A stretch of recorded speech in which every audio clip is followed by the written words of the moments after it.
Hello mga ka-farmers! For today's video ay meron kaming hindi inaasahan na bisita. Ito ngang mga ito ay mamimili ng mga native pigs. At para kami nga ay magkaigi doon sa presyo ay sabi ko ay tingnan muna yung baboy kung magugustuhan nila. At dahil nga kami ay may mga pa-order din na lechonin ay di ang kukuhanin nga laang nila ay yung matitira doon sa aming mga pa-order. At dahil nga yung isa ay paligaw ay di ayan nga ho at nagkakahabulan pa para lamang ho ari ay maikulong at nang madaling mahulit matimbang. Ito pa naman mga ganitong native ay anugang ilap kapag nakakita ng tao. At habang hinuhuli nga itong baboy ay may katawagan naman yung nagpunta din kung kukuhanin sa ganoong presyo. At kapag nga nagkasundo ay di kami ay magtitimbang na at alamin ho natin kung magkano ang kinita doon sa 5 pirasong baboy na native.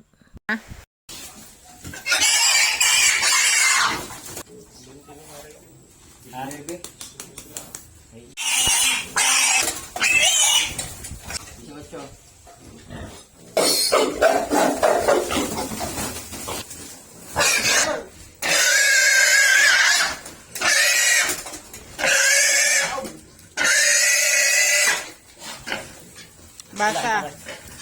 Terus tatay, 40.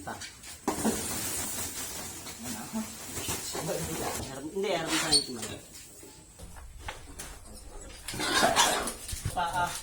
Bago na nila. Ha?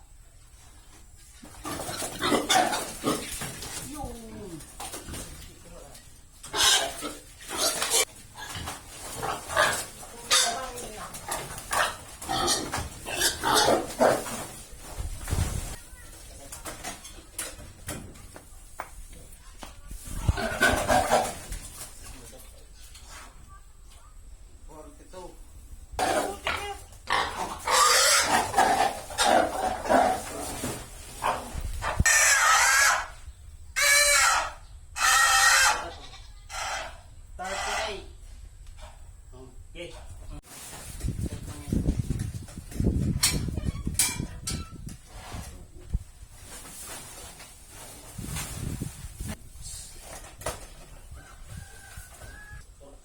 115 lahat. 100. 15. Tingnan ko sa. Kanila? Nakabukod na. Order na nga. Kaya 24 ko. Hindi siguro din kayo lili palilisig. Hindi kayo, hindi sa bawang. Bagong po pa rin. Eh, mas lumag doon. Mahal daw kayo. Eh? 3,000.